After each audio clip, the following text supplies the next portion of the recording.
What is going on, everyone? It has been a little while since I've made one of these videos because it has been pretty busy lately. The last time I did one of these videos, it was before I went on my trip to Zion in the fall time.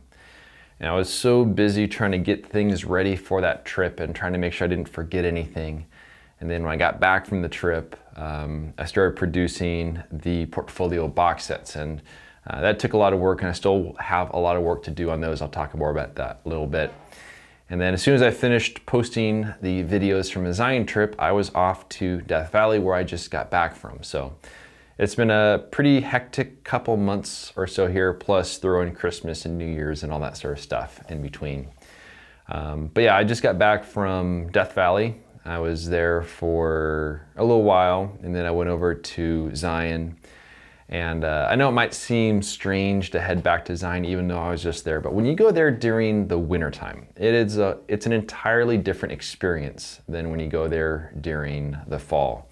The subject matter is just so completely different. There are certain things that I saw there on the winter trip that they wouldn't have been shootable when I was there during the fall.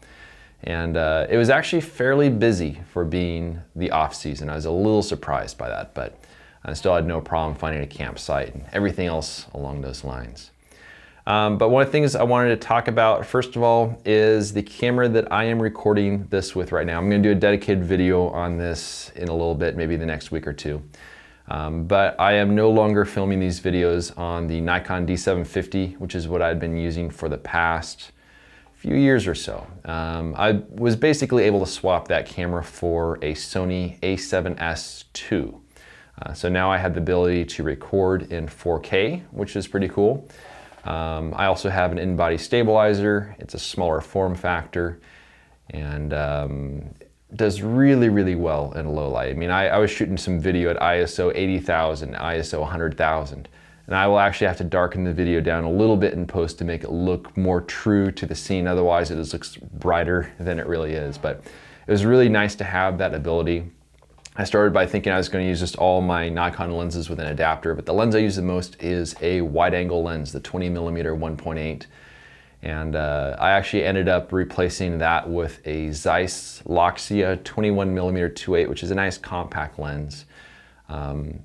For the purposes of video, it kind of has an infinity hard stop, so in manual aperturing, so it's actually a lot easier to work with. But again, I'll do a whole video on the new camera and the new lens setup and everything I'm using. But the main thing is that this content can now be in 4K, which is pretty cool. And for some of you guys, it might not make much of a difference if you're viewing it on mobile or if you're viewing it, in some cases, on a desktop monitor. It's not going to look dramatically different. But if you do have a smart TV that has a YouTube app, it means you can actually watch the content on there. And I did a little test video. I took some of my footage from day one from my Death Valley trip, and I just kind of put it together in kind of like a crude video where I just kind of did some rough editing. I just wanted to see what the content looked like on the screen to make sure that my editing and everything was, sufficient for that.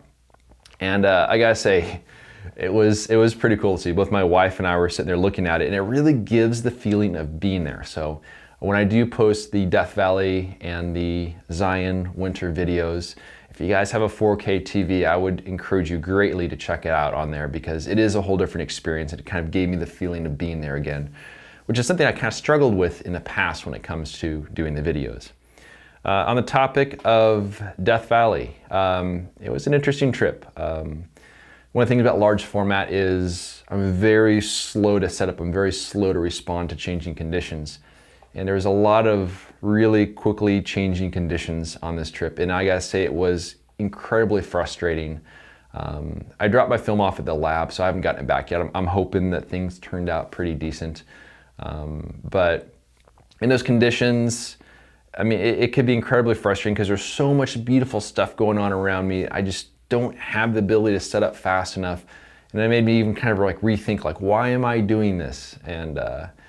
But I think in the end, hopefully it worked out pretty well. But that's just one of the struggles of shooting large format, where everything is so slow, and we have to have this methodical approach to everything. It doesn't necessarily work well for everything. And I think the videos might suffer a little bit just because my primary emphasis out there is shooting still photos. And there were definitely some times when I'm chasing the light, which I hate to do, and trying to set up compositions. As a result, I mean, the video is completely back burner.